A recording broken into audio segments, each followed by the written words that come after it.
When E Company's commander seemingly panicked and fell apart, his replacement responded to the crisis in the most insane way imaginable. Some consider the miniseries Band of Brothers to be the best World War II depiction on TV, if not the best TV series, period. There's a good reason for this, as just like the book of the same name, the story comes from the true experiences of E Company, also known as Easy Company. As the story depicts, this paratrooper unit overcame the most grueling and insurmountable challenges, significantly impacting the tide of World War II and saving many lives. A million stories of great valor and brutality came out of World War II, often going hand in hand. And the exploits of E Company were no different. However, even the most famous units all started in the same place as this one in basic training. Established in 1942 at Camp Toccoa, Georgia, and commanded by First Lieutenant Herbert Soyle, Easy Company was in the 2nd Battalion of the 56th Parachute Infantry Regiment of the 101st Airborne Division. While Soyle may have been the right choice, he sure was tough. To say so, put his unit through the ringer, would be an understatement. Even before they trained as paratroopers, Soyle's rigorous and reportedly tyrannical drills turned his unit into some of the most physically fit servicemen, albeit bitter ones. In fact, the company ended up skipping their physical training at jump school as they were already in such good shape. Following this, they spent a lot of time in preparation. After completing their training in Georgia, E Company shipped off across the pond and posted up in Wiltshire, England, in late 1943. By then, the planning for Operation Overlord was already underway, and the Allied forces were readying their men and resources to invade Normandy. As such, E Company spent most of its time waiting for the operation. During this time, though, concerns began to bubble at the surface. Just below Soyle was 2nd Lieutenant Richard Winters, who began to worry whether his superior was up to the task. Beyond Sobel's tendency to harshly discipline the men at the drop of a hat, Winters had concerns about his leadership. While Soyle was a strong training officer, several issues, such as poor decision-making, didn't inspire much confidence. He wasn't alone in this thinking either. Naturally, Soyle's domineering leadership tactics only earned him hatred from his men. This disdain grew to a point where not only did Winters wonder if the first lieutenant would be trustworthy in battle, but the other men did as well. Not to mention that many of the men in E Company openly preferred Winters' command. Of course, Soyle wasn't too happy about this. The rough dynamic between Soyle and Winters was hard to ignore, and eventually, Soyle decided to do something about it. After Winters neglected to carry out Soyle's orders for latrine inspection, Soyle unnecessarily escalated the conflict, bringing up the 2nd lieutenant on a charge of failure to carry out lawful order. Winters wasn't about to just let this go, though. Winters knew that Soyle had it out for him, and believed the severity of the discipline handed to him was unjust. Therefore, he escalated the problem further, and requested that a court-martial review the charge. As a result, Battalion Commander Major Robert L. Strayer decided to set the issue aside. However, Soyle remained unsatisfied. With the charge being set aside, Soyle could have left the tense situation alone and continued professionally. However, the bitterness between the two officers was too strong, and so filed another charge against Winters the very next day. Due to this, Winters got a bit of distance during the investigation as he transferred to the headquarters company.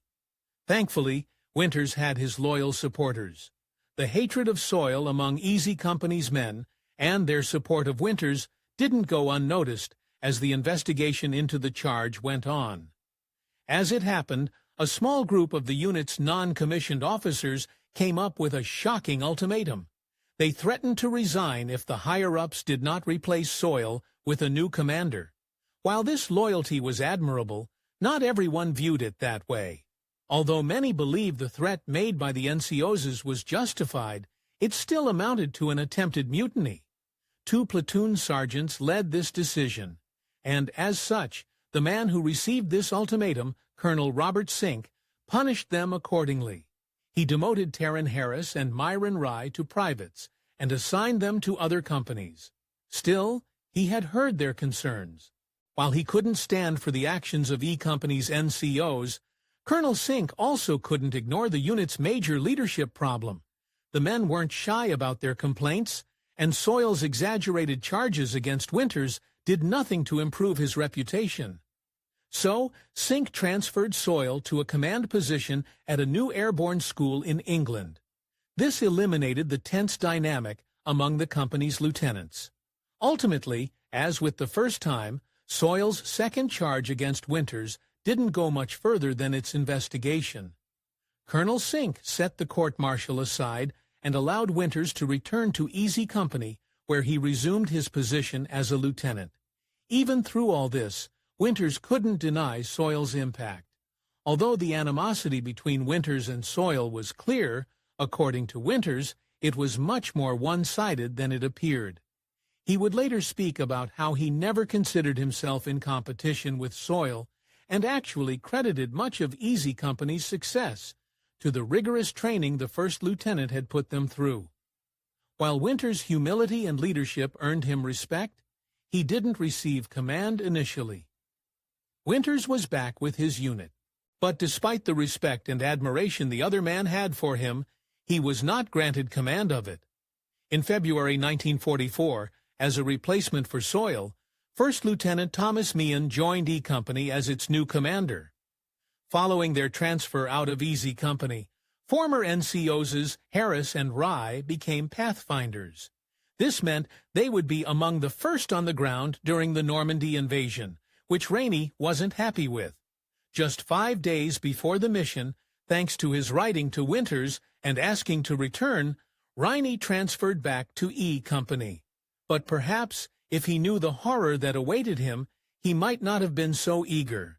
E Company had an integral part to play in the larger scope of Operation Overlord. The Allied forces chose a route near Utah Beach for the men arriving by boat, referring to it as Causeway II. A few hours before the invasion, E Company's job was to land in the area, eliminate any obstacles, and take its entrances. Of course, some men didn't take the planning as seriously. First Lieutenant Mann helmed much of the planning for E Company's mission with 3 other senior officers. One such officer, Sergeant Carwood Lipton, would later divulge that while he and the others spent the day before the invasion agonizing over battle plans and possible situations, the men of Easy Company did something quite surprising. They went to the movies. Finally, it was time to launch. Prepared to launch the invasion, E Company separated into several groups or sticks before boarding their respective planes. The higher-ups that formed E Company's headquarters section, including men, received assignments to plane number 66 and embarked on their mission. Unfortunately, that's when everything took a turn. Arriving ahead of the Allied amphibious invasion, Plane 66 flew at the front of a diamond formation of 3 other planes.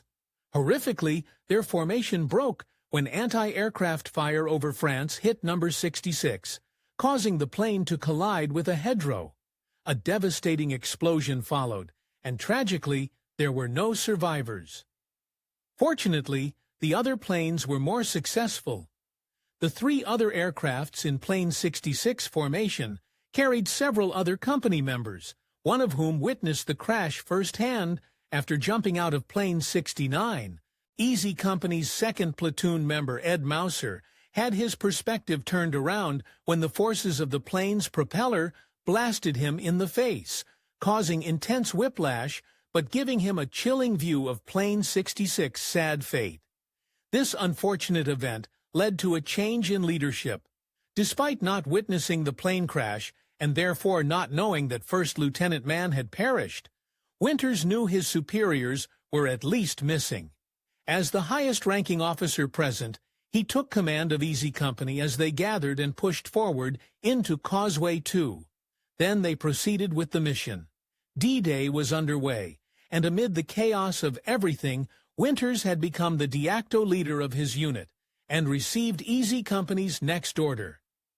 Given the simple statement of "there's fire along that hedgerow there, take care of it," Winters and his company targeted a nearby German battery and disabled 4 pieces of heavy artillery. Of course, they face stiff opposition. Next up on the docket was for the Allies to overtake the town of Carentan, which would allow the Allies to transport supplies between Yuha and Omaha Beach.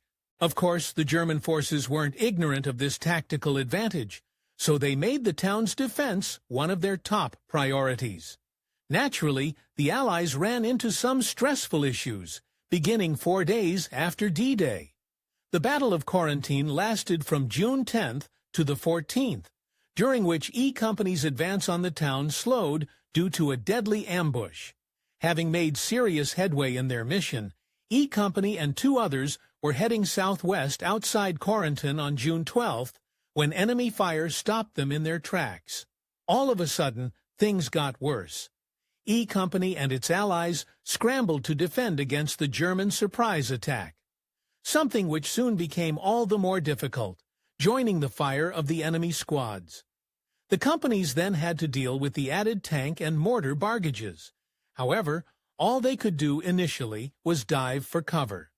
Though this reportedly didn't last long, the attack's brevity didn't make it any less nightmarish. The Germans hit the advancing companies hard and fast, but by the end of the day, Easy Company and its allies outlasted them. They had captured Carentan and paid for it dearly, with the cacophony of screams and artillery quickly replaced by the moans and groans of their wounded men, as Sergeant Donald Malarkey would later write. Even then, E Company wasn't one to be messed with. By June 13th, Allied forces had captured Carentan, but the battle wasn't over yet. The Germans launched a counterattack, breaking through the Allied lines, including the Dog and Fox companies, who initially traveled with Easy Company. However, E Company's defense held, stalling long enough for American tanks to arrive and dry the enemy off for good. But this didn't come without a high price, strengthening the reputation of Winters' admirable leadership. He wasn't the type to send his men into danger while he stayed behind. This became evident by the end of the battle, when he hadn't emerged unscathed, having been injured by a ricocheted projectile shard to his right leg. Of course, others had it much worse. Through the chaos of D-Day and the subsequent Battle of Carentan, E Company sustained a significant hit. Ultimately, by the time the unit came back, the final count had 74 of its original 139 men still alive and well. Of the 65 casualties, 22 men had perished in action, and 43 were left wounded. However, before long, they were back in the thick of it. In the fall of 1944, the ultimately failed Operation Market Garden led to several engagements as the Allies tried to break Germany's hold in the Netherlands. One occurred in the area of the lower Rhine rivers, where Easy Company and its allies stood in the way of 2 German companies and forced them to retreat. Fortunately, the higher-ups recognized their achievements.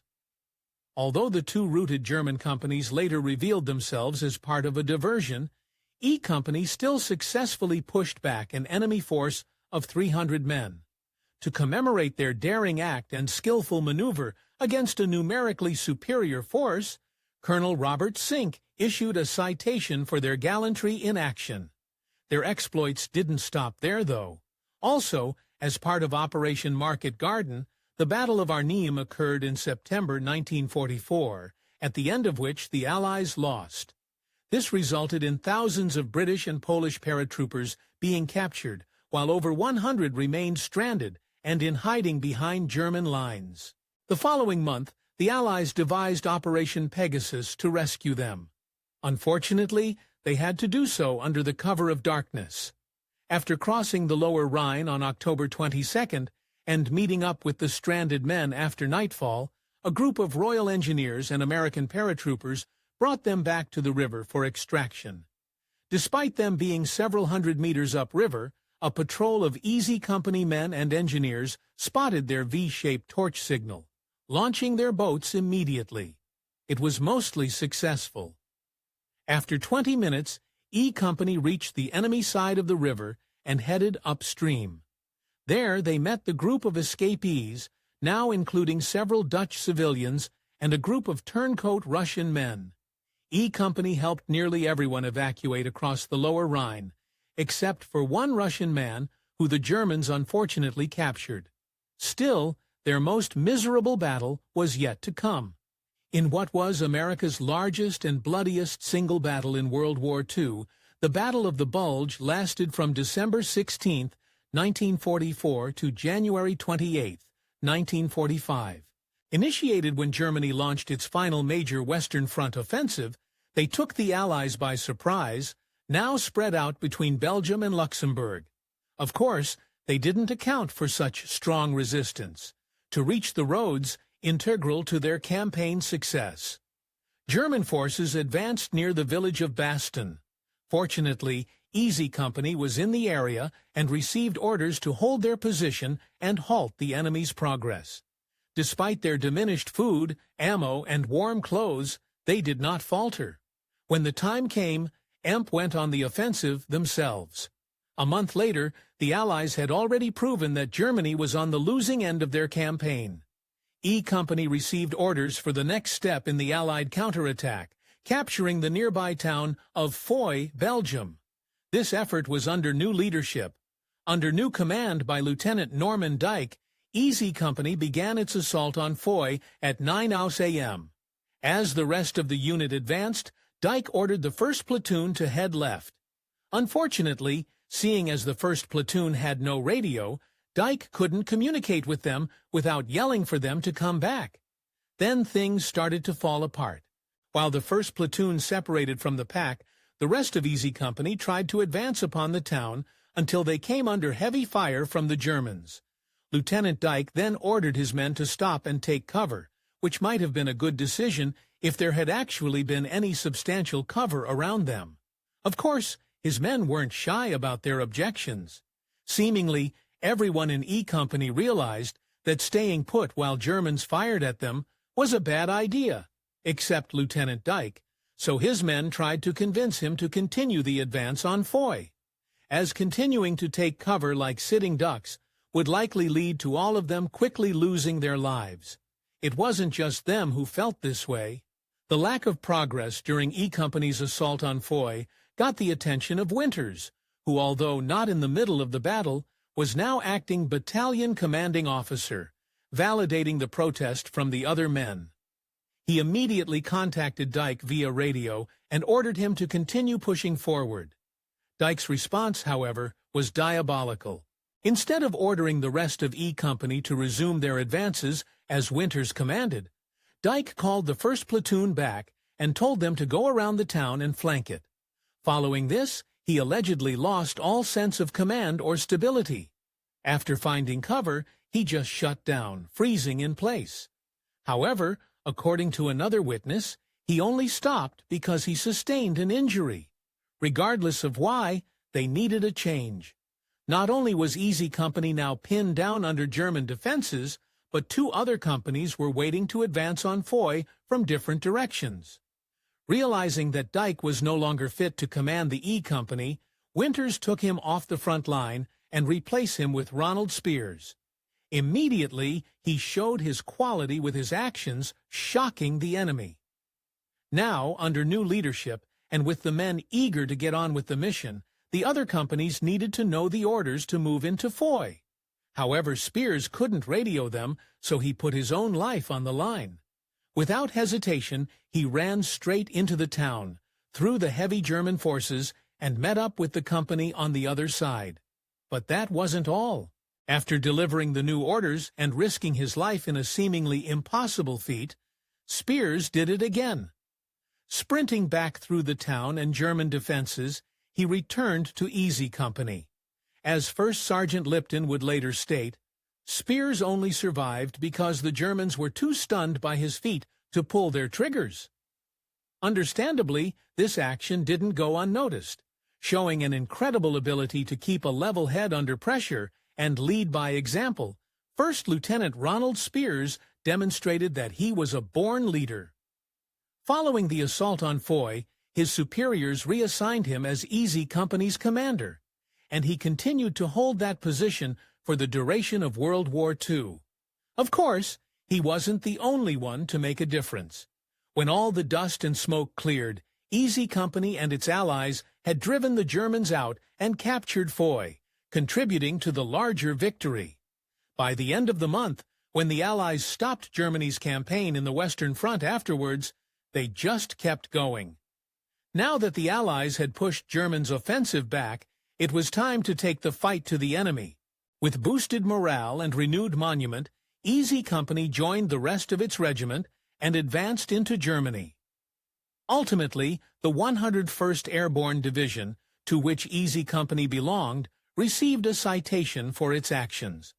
As fate would have it, World War II would soon end. As the war neared its completion, E Company didn't go on many missions as dangerous as their previous ones. After a few occupation duty assignments, including Birchchest Dogan, where the Fears Eagle's nest house was, they bedded their time attending several patrols until 1945, when World War II ended and the regiment disbanded. However, their story still wasn't quite over yet. Following their disbandment, their company's legacy lived on as its acts of valor received acclaim and respect. But it went even further than that. Almost a decade later, in 1954, the Army reactivated Easy Company to be a training unit. More recently, in 2001, the book and series Band of Brothers brought Empan's story into the spotlight, featuring real interviews with the unit survivors.